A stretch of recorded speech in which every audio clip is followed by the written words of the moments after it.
Hi, and welcome to Power of 10, a podcast about design operating at many levels, zooming out from thoughtful detail through to organisational transformation and on to changes in society and the world.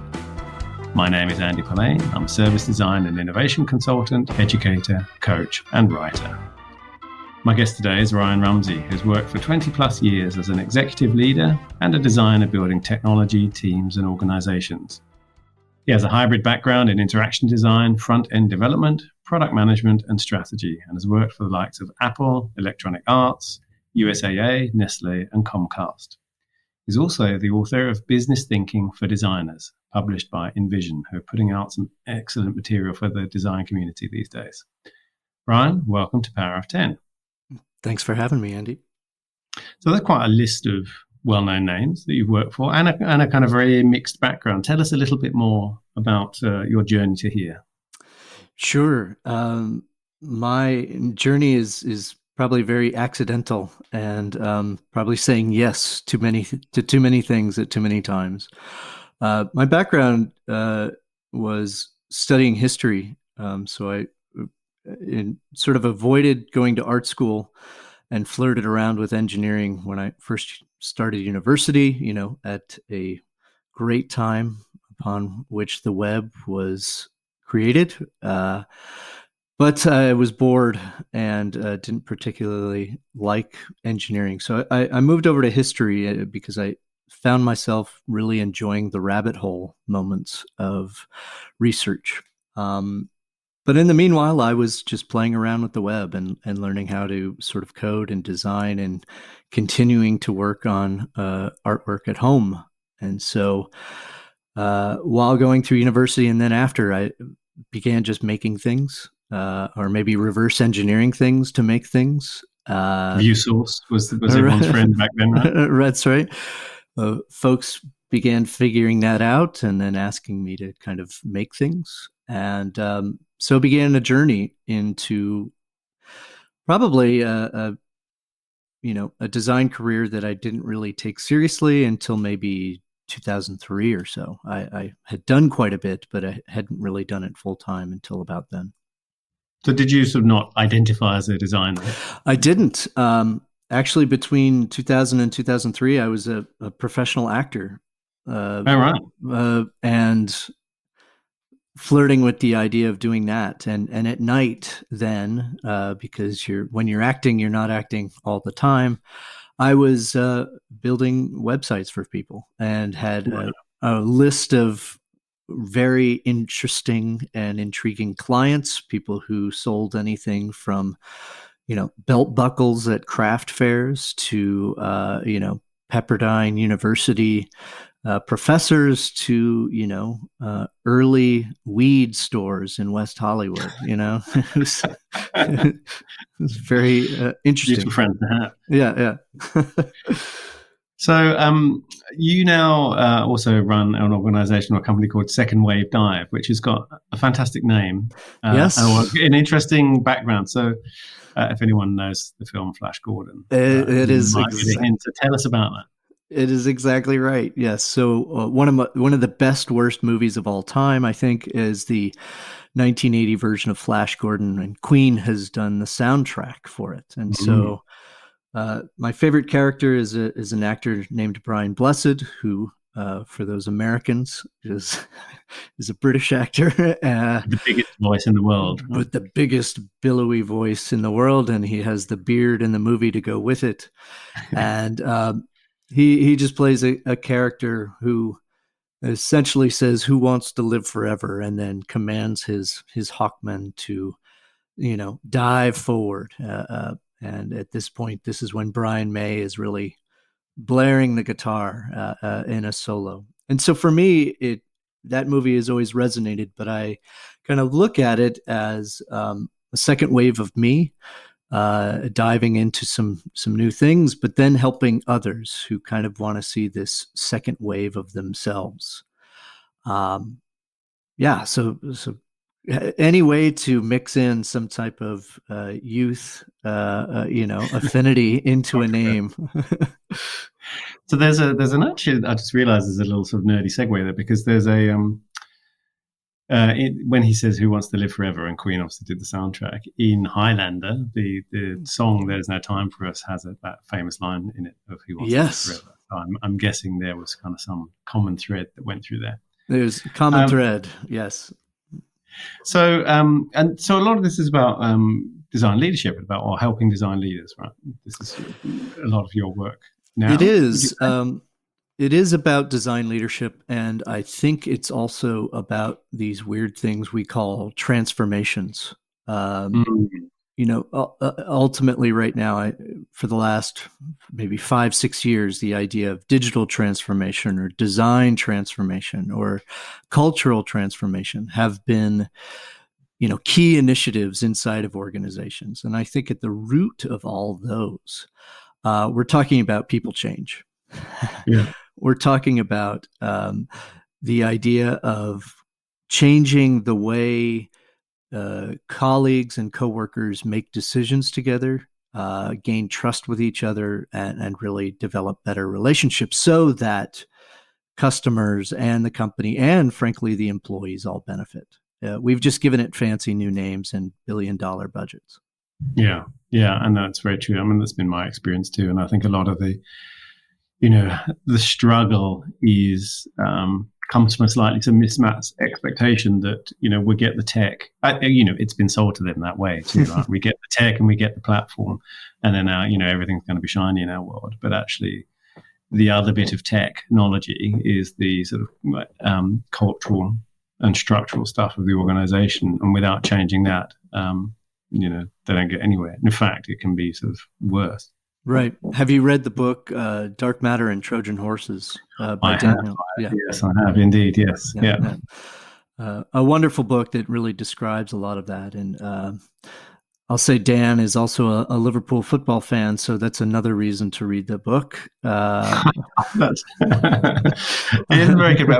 We talk, actually, we had a lot of, because I know him through someone else, an ex-colleague of mine too, and just sort of other people. And Dan, if you're listening, it's time to answer the call to come on the show. I've been pestering about it for ages.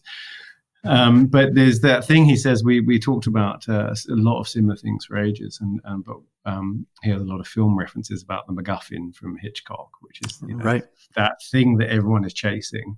That you never find out, the secret documents or whatever it is. But you never actually. It doesn't matter what's in it. It just drives the film along because everyone's kind of chasing it.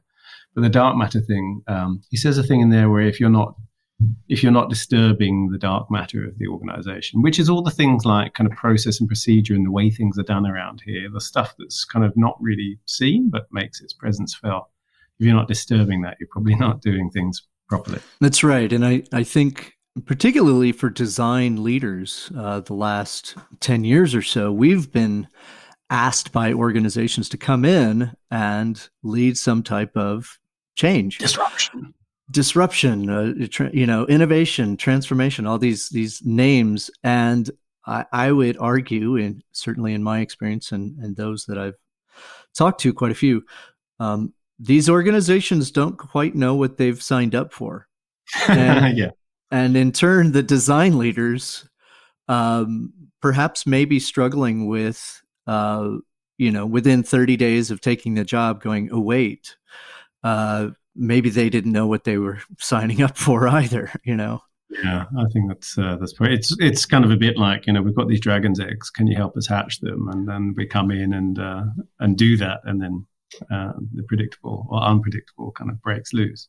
Right. Which kind of brings me on to the book, right? So how did it come about actually? Because InVision have been putting out sort of really great guides for all sorts of things. Aaron and Leah were on one of the very early Powers of 10.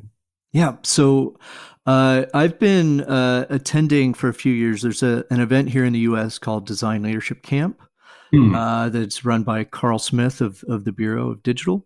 And InVision is one of the sponsors. And so I've been going for a few years. And last year, just about I'd say a year ago last month, we were in Santa Fe, New Mexico. And this is when I was just starting to think about leaving corporate life for a long time. And I had, had a relationship with Aaron, and I approached them to say, hey, I've got this weird concept of a book.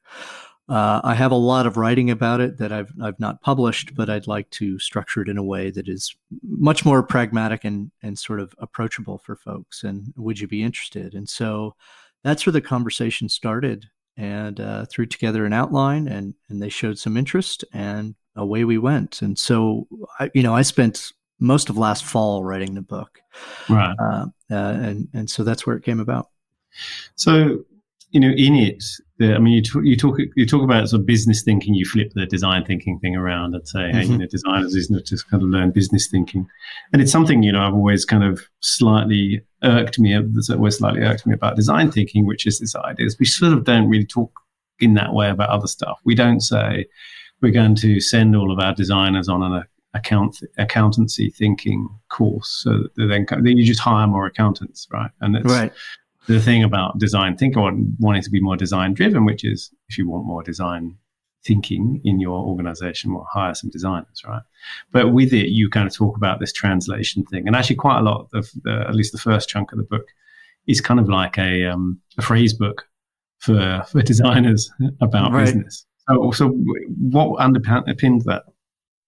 I think it was more my personal story of, taking over. When I left Apple, I had an opportunity to actually lead product design and front-end development at Electronic Arts for a brand new organization. So we had this weird combo of creating a role that had never existed inside of a organization that had not yet existed. And financial accounting wasn't helping me, right? Some basic MBA skills of market analysis or industry analysis wasn't helping me get alignment with some of the other senior leaders. And so I found that happening kind of over and over again, where there are these great principles that I think are espoused to designers of be a better partner, learn business, self-reflect. Those are all really complicated, difficult things to do. And so a lot of these concepts were, design thinking, not wanting to get into the debate whether it's good or not, has in fact risen the level of awareness and sort of vernacular around design. And what I noticed was that, my MBA friends hadn't done that for me. Nobody was doing that for me. And so I had to kind of start doing it myself. And I knew it had some legs when I had some people on my own team who would say things like, I can't get into your brain. How did you even get to this point? So that I had to unwind my brain and make it more practical, kind of activity led. And how might I use a design structured process like a loop to, start teaching, hey, here's how we can maybe use some of our research skills to understand our colleagues. Here's maybe how we can use some of our visualization skills to take those cliff notes that I've included in the book of like these weird business model names and actually draw them out as circles and lines to see what they might mean. So that colleague who said, I can't get inside your mind, that was not a designer colleague. It was a designer on my team. Oh, okay. Where she and this is she's a wonderful designer and design leader now. Her name is May Reed, and this is after me kind of just doing it on my own for quite a few years, where I think she saw me in a meeting talking about these things that weren't design things and resonating with folks who weren't designers. And so she stopped me afterwards and said, I can't get into your head. How did you even get to that point? I want to know how to get to that point, kind of thing. Right. Okay. No, I understood it the other way around, which was that the business people were kind of saying, I don't understand how you got there. And so that's the translation. So can you unpack that a bit? So what kind of things were you talking about? What kinds of language or ways of thinking did you then start to think about exposing, unwinding your mind? Right. So I think There are a lot of reasons. So my experience is working inside large organizations. And I think at the crux of it were things like, hey, we want to move to product management, or Mm. hey, we want to be agile, which were words that Yeah. were said that did not match up to the do of the decisions being made.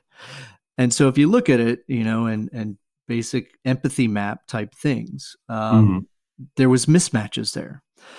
And so we also looked at other things like great service blueprints or journey maps, Yeah. really detailed, complex work that everybody seemed to love. And yet they'd put 4 months worth of work into a drawer because they didn't know how to action them. And They that's didn't really know. common, right?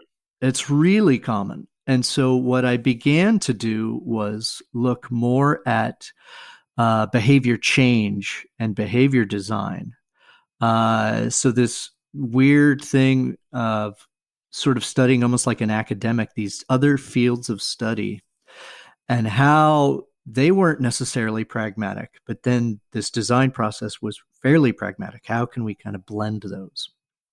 And so I began to just start basically by observing meetings of when decisions were made and in what format and who was in the room, to Yeah. start to understand, oh, this one leader only makes decisions when this other person's in the room, or this one leader has to be the last person to talk, right? To begin more understanding the human side of colleagues, much like we do customers.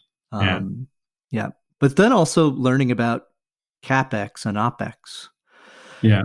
and learning inside large organizations that there's still this quarterly or annual fiscal process around projects. And even if they call it product management, they still might need a 200-page business requirements document in order to sign off on a digital Agile project. product that's going to take 3 years to build, because really what they're talking about is funding it Yeah. with as a capital expenditure, which means you need all the money up front and all the requirements up front, and you can't deviate from the plan in order to uh, spend Yeah. the money that way. And so it's weird. Yeah, which really hampers teams, and that, I mean, that's that sort of whole thing about funding the or trying to get them to fund the team rather than the project, right? Right. Um, which I might come back to, because I'd like to come back to the sort of preconditions and bit in a second, actually. But just while you were on about the sort of communications and decision making bit, there's a whole chapter around communicating the options and how Right. actually, this is where you quote Dan Hill, where he says, for all the value they could create, too often designers appear naive in the face of genuinely understanding cultures of decision making, and of how an inability to generate political capital can undermine their ability to deliver change. And I'm going to defend designers a bit here. This isn't just designers, but this is definitely an area, that thing that you're talking about of, oh, we did all this work and can't you see this is we've got these beautiful concepts and blueprints and the rest of it. For us, it's so obvious that we should go ahead with this. And yet, if we fail to take the people on the journey who might also have some kind of professional skin in the game, something to lose, or at the very least have to kind of, tell the benefit to other stakeholders, or it's, maybe even shareholders. It just doesn't go anywhere, right? Right. And, I think you mentioned Leah Bewley. She did a Mm. report a few years ago while she was at Forrester, and she talked about, this specifically to design, but I think it's the case for anything. I talk to product manager friends and I talk to engineering friends, and they have the same struggles, that the sort of barriers that prevent more strategic impact are not market analysis or Yeah. financial accounting. They are kind of a lack in understanding silos politics, lack of maybe leadership that's already in place, and this concept of overall culture. And so this is when I began looking at it and saying, when it talks about our communication methods, why is it that we're successful in one way with our narrative storytelling, but then it completely crumbles, say, in the decision-making process? And then I don't know if you've ever heard the phrase, your mother is the way she is because your mother is the way she is. No, I haven't. So the phrase is, generalized, of course, and this is not about my mom or yours, but it's basically saying we can't see the patterns of the people we're closest to understand, why our frustrations of why aren't they doing something differently when they've always done it the same way, kind of thing. And so when it comes to things like communication,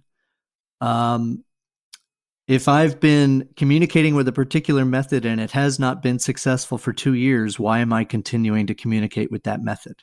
Mm. More importantly, why are we teaching others that that's the only method to communicate with, right? And so this is, getting into there's a time and place. There are different scenarios when one method may be more useful than another. I think, yeah, I think it's always been around research that particularly we as researchers, we as designers, maybe aren't the most effective at. We're always struggling to get research funded. And yet maybe talking about the validity of the research or the academic approach of the research is not the way to actually get that funded. Yeah. It's there's a lot of solace to be had, sort of complaining about they just don't get it too. Right. Right.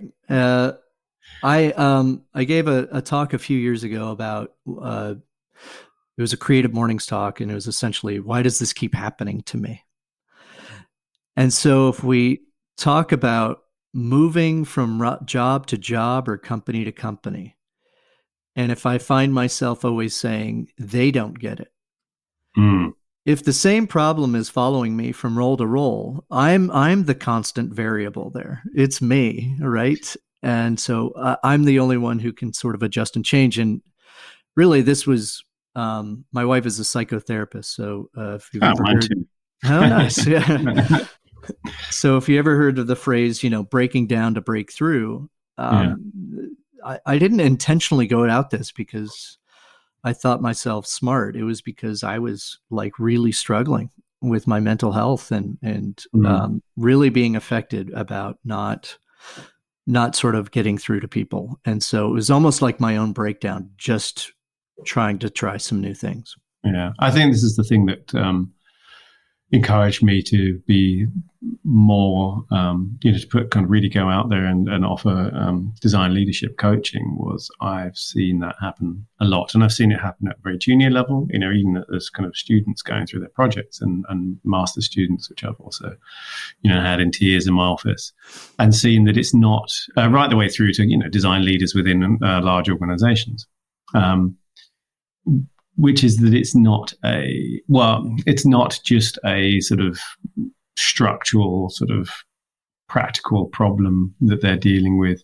It's this real kind of intertwined combination between their kind of personal sense of self and the kind of environment and situation they find themselves in. And I think that some of that is because, and I'm going to sort of put this out there as a thesis, which is, I think that designers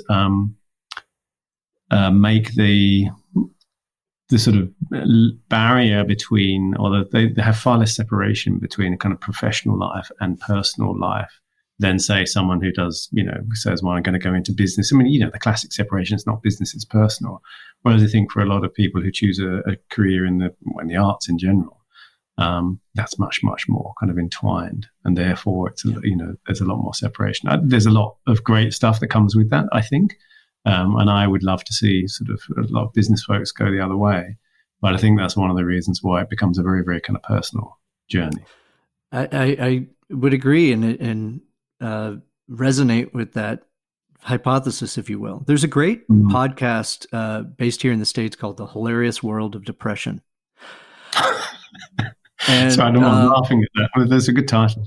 And the host is he's a well-known, public radio personality, but he interviews creatives who suffer from depression and other mental health stuff, and they will talk about this weird dynamic of sort of separating the professional life from the personal life, and how it's really hard not to take things personally.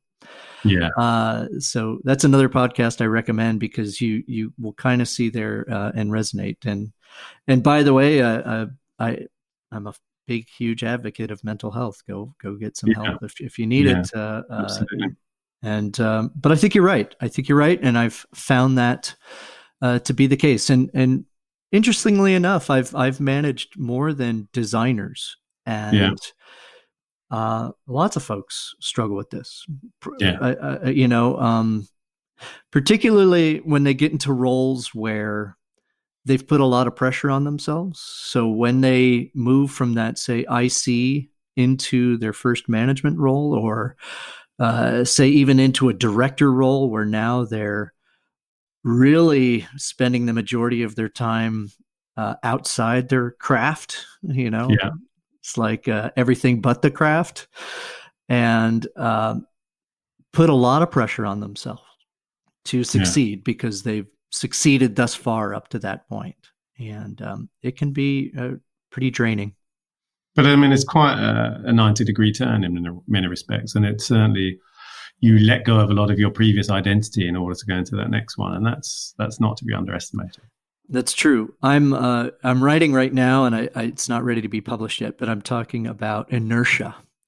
Yeah. So, I think there's been a lot of talks about starlings and murmuration, and how the birds as an individual are different than the birds as a flock. Yeah. What's always interesting to me about murmuration is none of the wings of the birds touch ever. Yeah. Yeah. And so the concept of inertia that I'm talking about is, when you're starting out a career, a lot of that inertia pull is towards your individual self. It's about your own identity. But as you move through the career, there's all these forces, all these pulls, if you will, to be more about the organization. And so, especially if you get into like an executive role, there are many companies who don't want you to be very authentic or your individual self. Yeah. And I think a lot of creative folks, designers, struggle with that balance. Yeah. So that brings me nicely onto this idea of sort of the preconditions of design maturity. So you talked about the design maturity index, which Leah and Aaron put out, the InVision report, which is excellent. And like you, I've been involved in a lot of kind of transformation projects. I've been involved in teaching clients or coaching and mentoring clients at the higher end of things. And one of the things that there's a mismatch about is, I said before, the expectation of what this process is. This is going to be sort of fairly easy. We're now going to start doing, whatever it is, agile. We're going to work in sprints. We're going to go digital. And yet that actually, those are the dragon's eggs, and that actually unleashes this massive stuff, which, if you're lucky, there's this kind of moment of realization across the organization and leadership of, oh my God, we actually have to completely rewire and restructure who we are and how we work for this to work.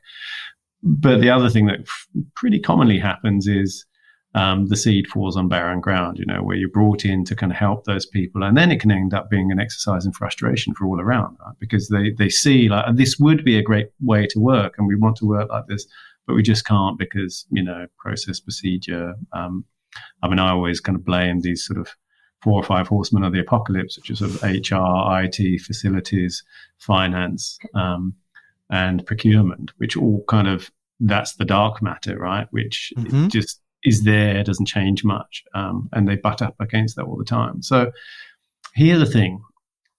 A lot of the business thinking for designers is around getting designers to kind of understand that language of business, which I think is very valid.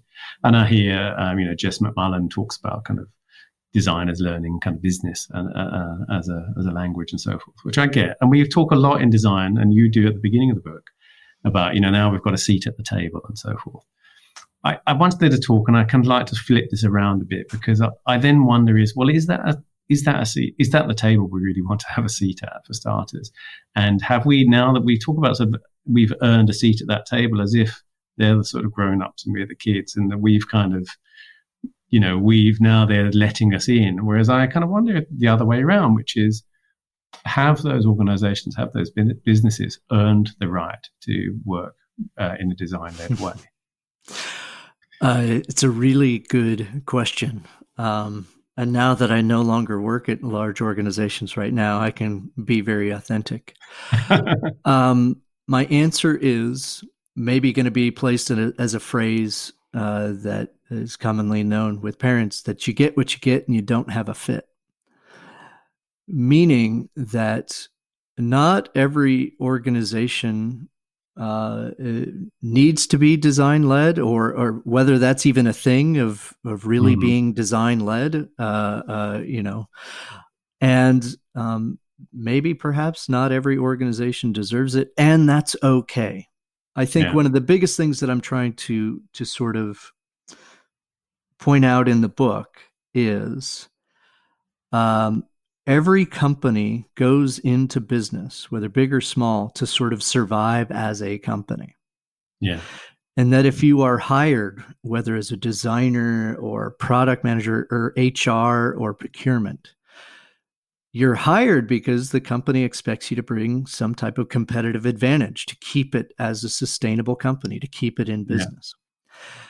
And that's that sort of shift. And what I'd want, or what I hope for, is that designers become aware of this stuff to sort of see, is this the right organization for me? Right. Is this a match for my own integrity system, my own value system? Because I think that's where the rub happens. Look, there are companies all over that are going to make a lot of money and make a lot of decisions that we don't agree with, as individuals and as employees, and they kind of get to make those decisions. That's especially if you live in a capitalistic world. That's what happens, right? And I think the transition that is happening, especially with companies that are, say, born of different types of value systems, of wanting to bring sort of societal or environmental value back rather than just financial. That's now resonating with what we see demographically with folks who are coming into the market. And there's always going to be this weird mix. And I think it's going to move from this weird transition, or I'm hopeful, where design was really in demand. And companies thought that we just need designers and then the magic will happen. Magic fairy design dust. Right. Magic fairy design dust, where perhaps not just designers, but those entering the market are more aware of what they need as an employee in order to exist in one of these companies, and almost say, like, come get me. Here's what I need from you in order to be an employee at your space. And I need you to prove that. And but I don't think that all companies deserve to be, quote unquote, design led. No, but there's a bit, I think that's very wise advice. And I think the idea that you also, you went back to that thing of, are your problems following you around? Or a part of the kind of design maturity for designers and other people too is to realize, oh, it's not me, it is them. And, but occasionally to go, oh no, it is me. And actually one of the things you kind of talk about, there are companies, who clearly are, they do want to go there, but they don't kind of really know how. Right at the beginning, actually, of business thinking for designers, you talk about map out that kind of vector of your stakeholders, understand where they're going and where you can meet them on the way. And I think that goes a long way to kind of helping people understand how they can communicate, and not just, there is some time where I think you probably do just go, do you know what, they just don't get it and this is never going to happen here, versus, oh, they really want to get it, I just need to kind of put this in language that that gets them there, right? Right. There's There's a new map that I've put out into the world called the Good Partner Map.